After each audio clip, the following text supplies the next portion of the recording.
Hello, everybody, and welcome back to my favorite horror movie. This is the very special Halloween episode. You guys, we have been doing this for 8 weeks, which is crazy. And it is all led up to this, the Halloween episode. I am joined by a very special guest. You guys know him as a comic book legend. J. Scott Campbell is here. Scott, how are you doing today? I'm doing great, Taylor. How are you doing? Great. I am very excited to be doing this with you because not only are you an incredible artist, as everybody knows, the calendar behind me that I get Yep. so many compliments on. I tell everyone where to go get Oh, it. nice. Oh, that's great. uh, you're one of my favorite people to talk about movies with. So when I was putting Aw. together this list of guests, I knew I had to get you on the show, talk about movies. And Scott, what movie did you pick for us to talk about today? Well, Taylor, I was shocked that nobody had picked any of the Evil Dead movies, but I, of course, picked Evil Dead 2. It's funny. I'm also very partial, and the first of the Evil Dead movies that I saw was Army of Darkness, which was originally going to be called The Medieval Dead. But that's not really as much of a horror movie. That's really more comedy, action, adventure, which I think Evil Dead 2 is that perfect bridge between Evil Dead 1 and Army of Darkness, where they kind of still have the horror element, but we're creeping into the comedic aspects of Bruce Campbell's talents and that sort of thing. So I had to pick that one. You know what we should do before there are any questions on any viewers' minds? We Yeah, should just clear the air. You are not related to Bruce Campbell. I I am know. not. It's funny. It's been a while since I've been asked that, but there was a period of time where I was asked that often, actually. I think it also because around the time of when I did a book called Danger Girl, I met Bruce Campbell at an event. He was doing a signing. I think he was promoting I think his appearances on Xena, I think at the time was Xena Warrior Princess. And I met him and uh I mentioned to him briefly there, like, would you ever be open to doing like a forward to a comic book, And he was like, he seemed open to the idea, and we followed up on it, and he ended up doing the forward to our Danger Girl hardcover. And that probably only increased the confusion because people were like, oh, well, if he did the introduction, he must be related. And no, I'm not related at all. He was just very cool about doing that. So, That's so funny because yeah, when I was putting together the notes for this episode, I was like, yeah. I already know people are going to be wondering that, so it's good we just I know get that out Campbell. now. I know it's funny too. It's funny too because he's him and Sam Raimi, I think, are from like the I'm not entirely sure. I think either Wisconsin or Michigan, that kind of area, and I was born in that area too. So only the plot only thickens from that. But I mean, you never know. I mean, maybe in some weird, distant way we are related, but not in any kind of way I'm aware of. So Oh my gosh, we should do one of those tests where you like swab the inside of your I mouth know, and mail I it know. in. No, That'd the be trick is you need to crazy. get him to do it. All right, all Otherwise, it right. doesn't work unless both people do it. Next So, time I see him at a convention, I'll just be like, hey, would you mind yeah, mind if I putting get a this? swab? Yeah, Oh I'm my sure gosh. he'll be down. So. Do you remember the very first time you saw Evil Dead 2? That's a good question. I know I didn't see it in the theaters. I saw it, I think I bought it sight unseen on Laserdisc. Yes, Laserdisc, folks. That's these grays are real. Yes, I was a big Laserdisc guy, and I think it was like a director's cut or some sort of special edition. And I was just so enamored with Army of Darkness. I was like, oh, I'm sure I'm gonna love Evil Dead 2 just because the same people were involved. And I sure enough I did, So I watched it for the first time on Laserdisc. This would have been probably back in like mid 90s, maybe even early 90s. Maybe if I was to guess, I'd say 94, probably something like that. And yeah, I loved it right off the bat. I mean, it was definitely different than because again, I watched the Evil Dead movies in backwards order, or at the time, there's been more since then, but Mhm. at the time there was three. And so yeah, I kind of weirdly everyone was a prequel after that. And also Evil Dead 1 and Evil Dead 2, they're kind of like I kind of don't really they're it's kind of like a remake, right? I mean, it's not really like I mean, Evil Dead 2 is kind of just remaking Evil Dead 1 with a better budget, really kind of way. So it's a strange trilogy. But yeah, I saw it for the first time. I think my friend Andy was a big horror guy who he still is, I'm sure. He's who I worked with to create Danger Girl, and he was really into horror and really wanted me to watch Evil Dead 2 at the time. So I think we might have watched it together. But yeah, I loved it. It was just like I had seen it's funny, I had seen so many scenes of it too, like the where he lops off the hand. You always see Oh that yeah. clip everywhere, that kind of gets around and of course the finding the chainsaw in the in the shed at the end. These were clips I had seen around, so it was kind of good to put them all in context. Or I think also, I think the hag coming out of the cellar, that was a Mhm. clip you just saw a lot. I think I saw that clip once in a some sort of like compilation or something where they're pressing on the on the trap door and the eye squishes out and then the eye flying Oh yeah, across into the mouth. it was so corny but so great. Like I love that's one of the things I think I love the most about that film was this was pre-digital anything. I mean, this is like I mean maybe we were on the cusp of like well no, not even actually because Jurassic Park came out in 93. Evil Dead would have definitely been like late 80s. So yeah, there was no digital anywhere to be seen at that point. So everything in that film is a really clever practical effect, and not just the effects, the camera work in that was really innovative. Like the spirit going through the forest and stuff like that, and just the sound of it and stuff like that. And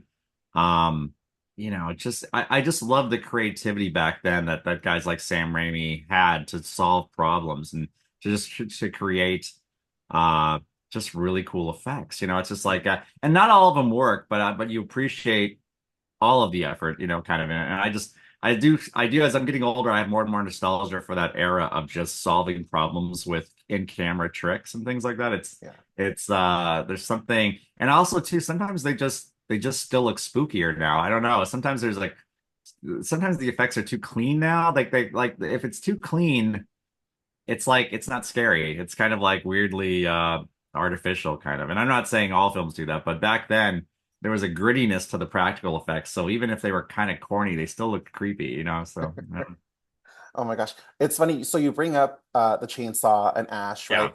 Fortnite, as you know, because I've talked to you about Fortnite a lot.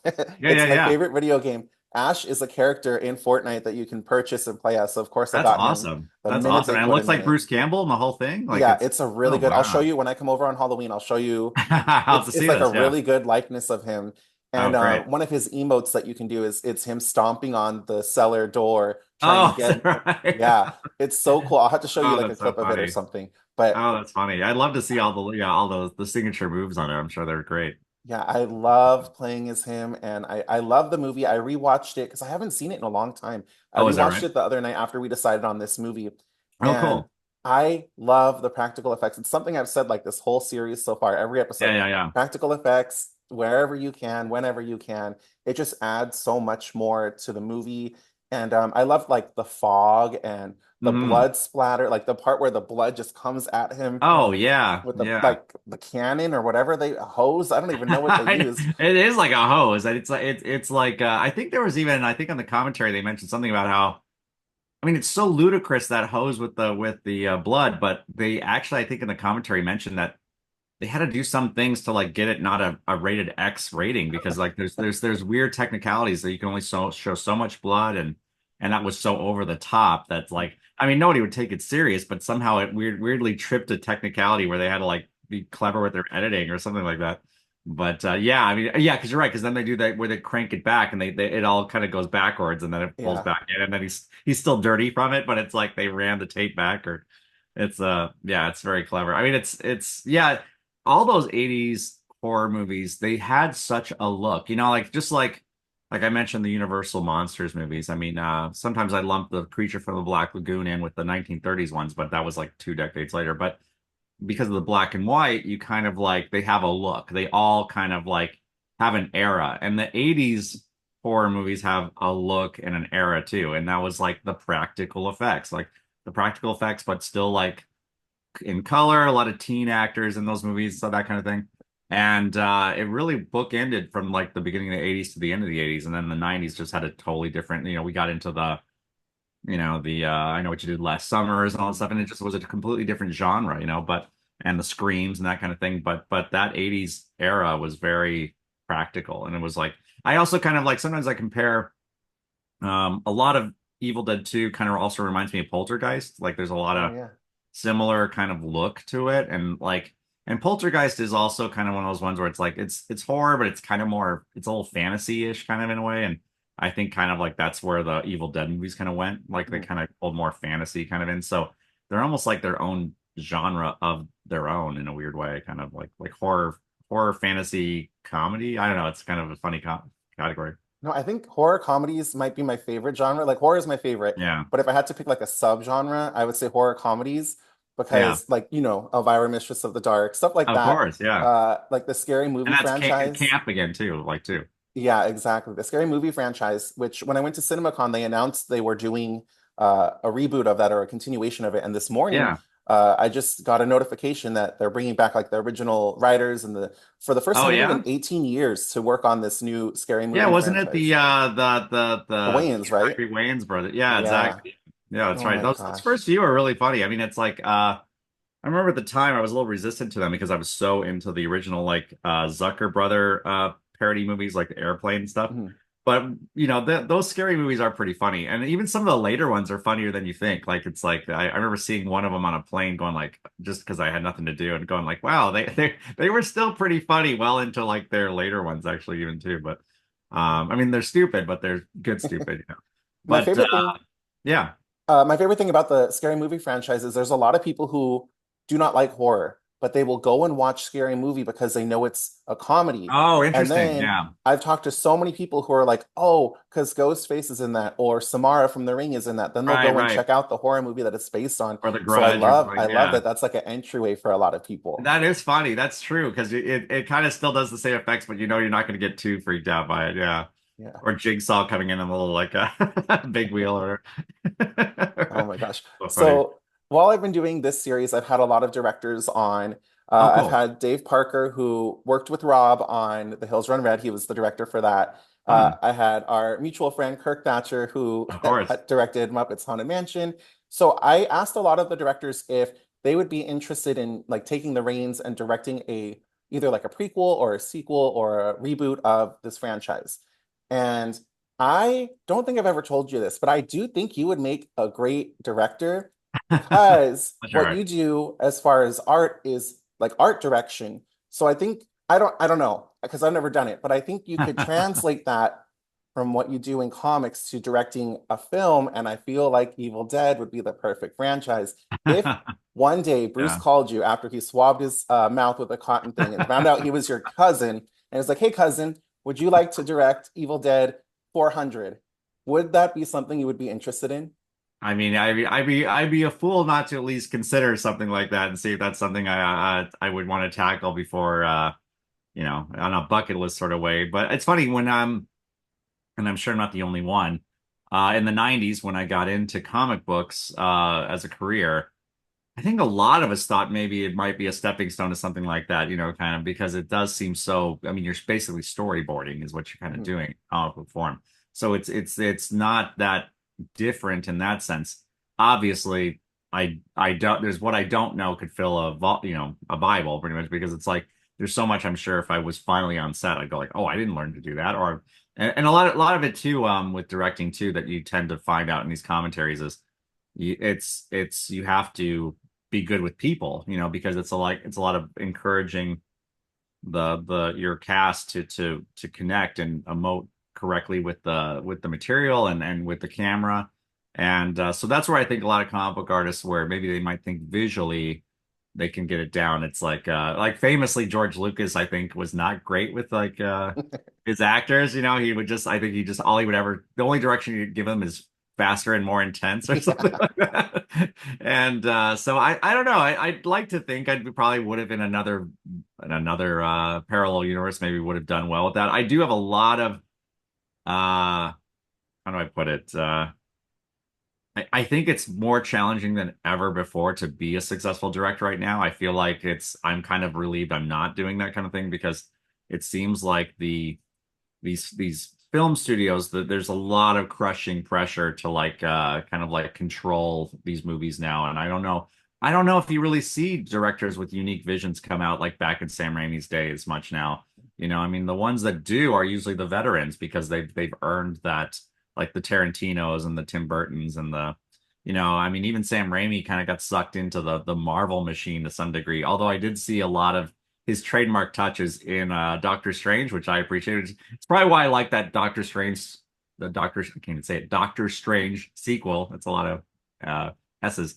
Probably more than most because I could detect the Sam Raiminess of it. And that's very unusual for a Marvel movie to let a director's like signature style get into it that Mhm. well. So I think that's the main thing. It's like I think although maybe this sort of like will bring about a new era of like I know Chris Gore talks about that where maybe there's like we're on the cusp of a new era of like indie films like where all of these sort of AI tools and stuff for better or for worse might be able to assist younger directors with lower budgets to pull off more unique ground up visions for things. So I think that's kind of exciting.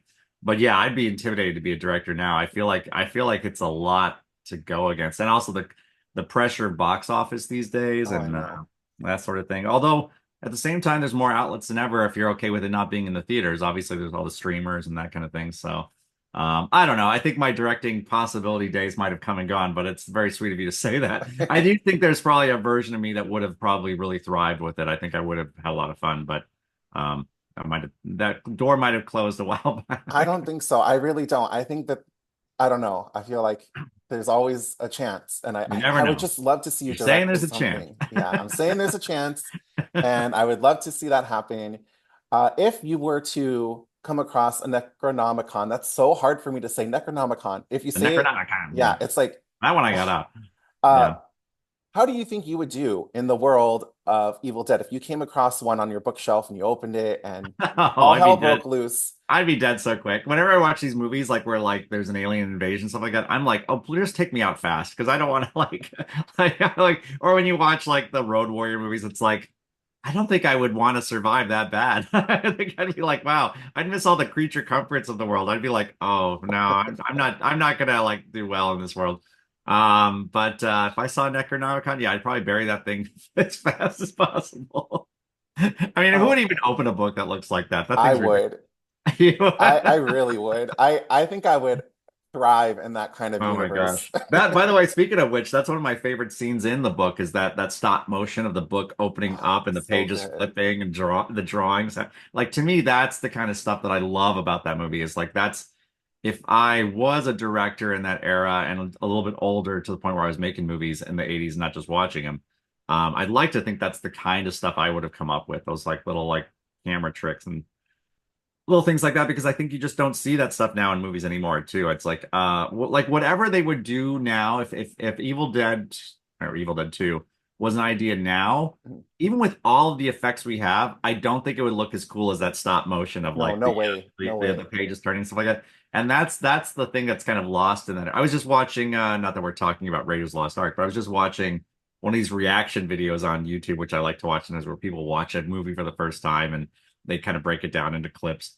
And just watching them open up the arc, which again was like practical effects, I still think that's one of the spookiest, coolest payoffs. And if they did it now, it wouldn't look as good. It would just Mhm. leave like, and I'm not like a hater of CG. I love CG when it's done well, but I just think there was some certain solutions that they came up with back then that just look cooler. And I don't know, it's a lost era. It's too bad because again, maybe because they had to try harder to convince us. They just put that much more into it.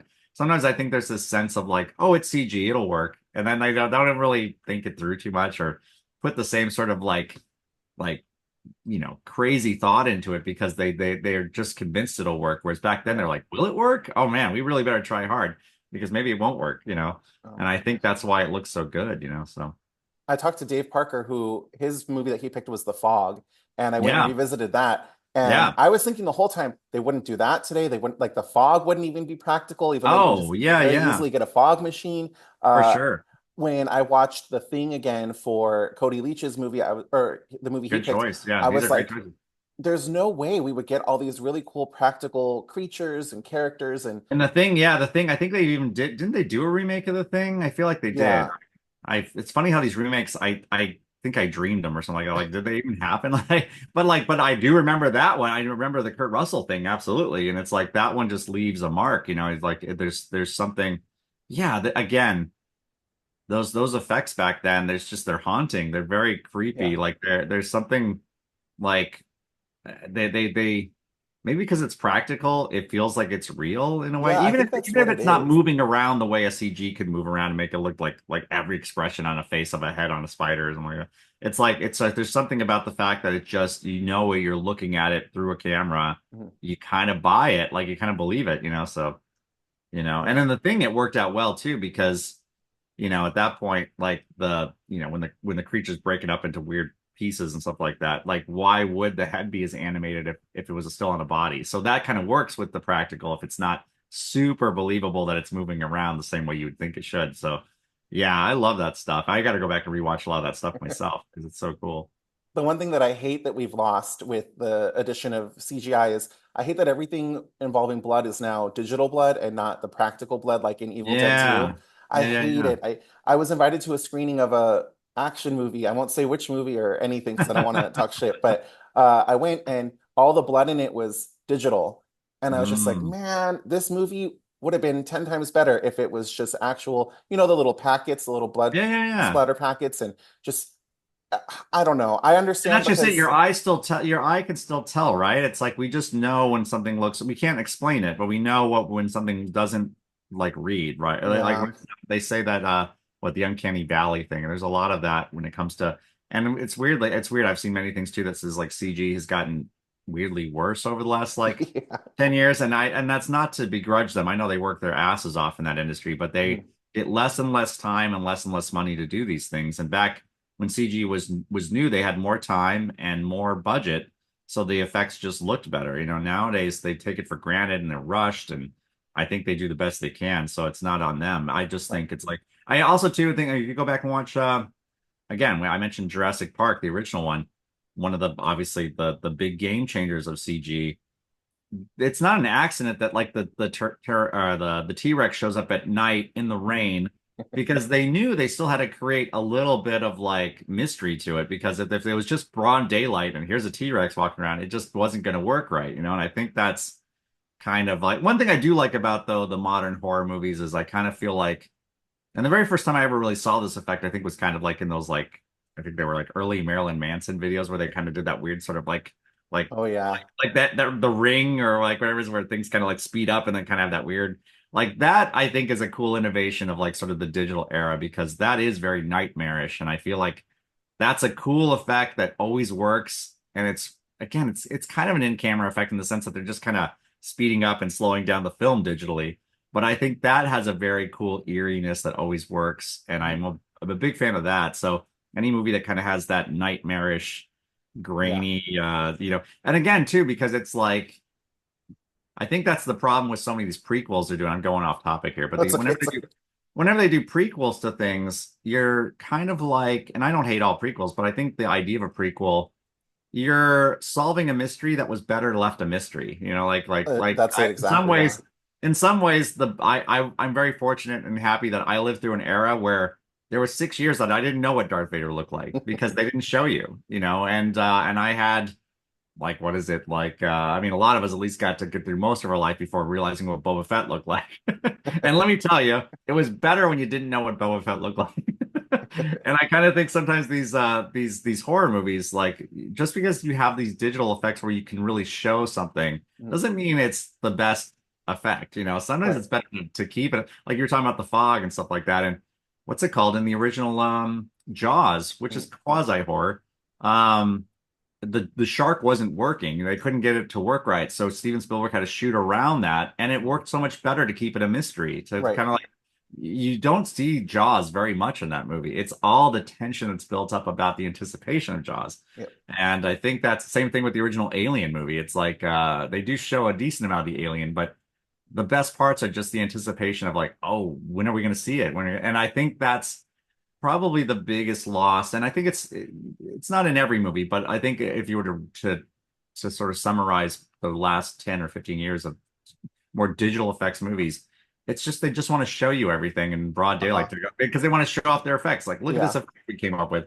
And it just is not as effective. And that in those old practical days, they had to like keep some mystery because they knew if you saw it too close, it wouldn't work. So you had to kind of keep that mystery, Mhm. you No, know. I totally agree. It's better to leave things up to the imagination and just give little Yeah, glimpses of it because that's what really scares people is when you let the imagination wander. And that's why for I sure. think movies like Paranormal Activity are like perfect because they don't show Yeah, yeah, much, yeah. and it's It's just fun. noises or it's just like the camera panning and you don't know what's happening. But what you think Yeah. of is scarier than if they showed a monster or a ghost on And screen. that's probably why a lot of those films that the found footage films took off so much because when I mean Blair Witch, I think when you go back and watch it, it doesn't hold up as well because it inspired a whole genre that did it better afterwards. But it Mm. was the OG.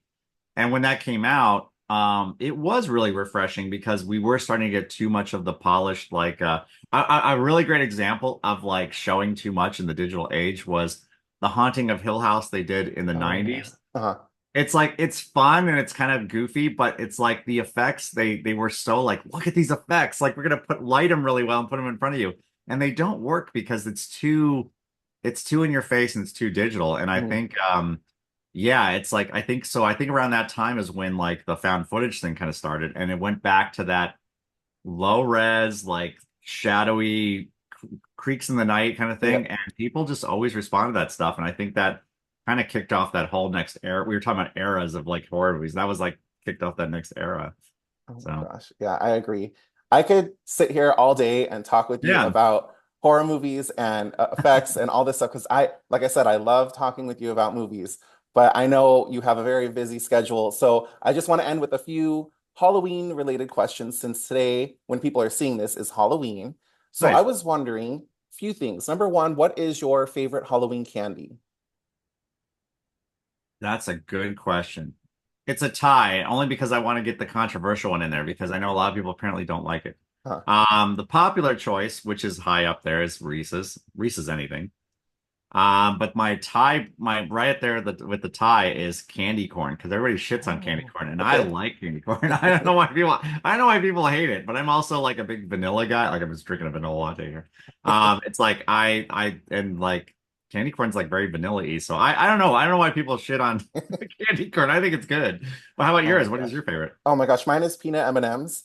And Okay, at your good Halloween choice. party the other night, you had that cauldron, and there were a Oh lot yeah, of peanut yeah, M&Ms in there. And the next morning, I woke up and I had some peanut M&Ms in my pocket, and I was like, "How did those get yeah. there?" Oh, nice. Oh yeah, must have been a dream. Yeah, I have no idea who ate all your peanut M&Ms. Dun dun dun. Oh my gosh. But that was such a fun party. And you dressed Oh, up thanks. as Gomez from the Addams Yes, Family. I was wondering, unless you want it to be a surprise, which is totally fine, do you have a costume for Halloween this year? Is it going to be Gomez or do you have like a second costume up your sleeve?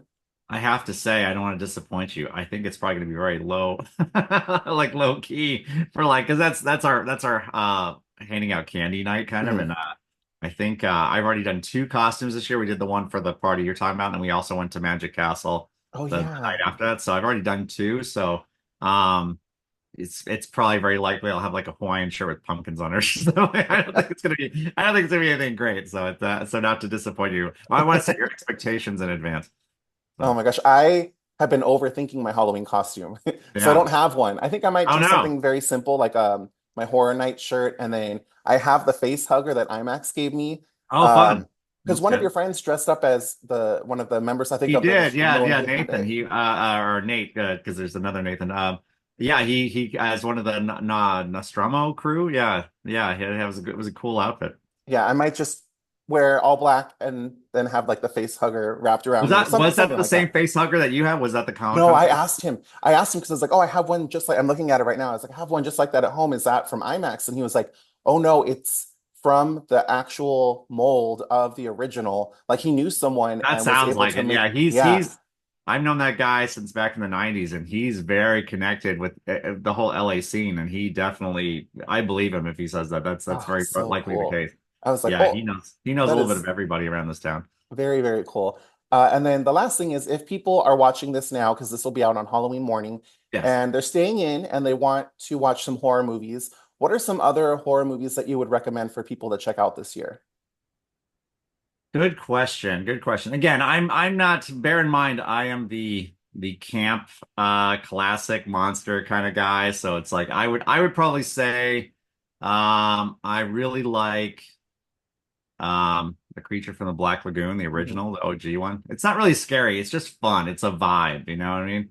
It's just a good old classic monster movie vibe, and that's probably one of the all-time best creature designs ever. Like I put that right up on the Mount Rushmore of like best, like if you have the alien It's like Alien, the creature in the Black Lagoon. I'm not sure what the other two would be, but it's up there. Mhm. Um, let's see here. Well, I already put obviously Army of or not Army of Dark, Evil Dead 2 on there. What's in one more probably that I would think of? You know, one that I really think I think it's kind of coming to its own a little bit. And I would say it falls in this genre, even though it's kind of like I think horror movie adjacent is Alien Invasion movie kind of like it's I Mhm. feel like that's still very Halloween too. I recently watched Signs again, the M. Night Oh, Shyamalan. okay, that's a good M. one. Night Shyamalan.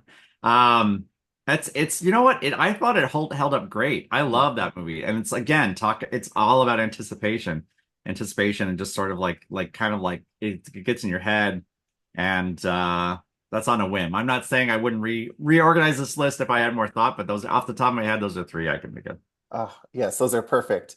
Great. But Scott, thank you so much for joining me for the Halloween episode of my Of favorite course, of horror course. movie. Wow, Uh, I'm honored. The Halloween episode. My goodness. yeah, this is very exciting. And you picked Very- literally one of my favorite movies because my favorite, as you know, horror franchise is Scream.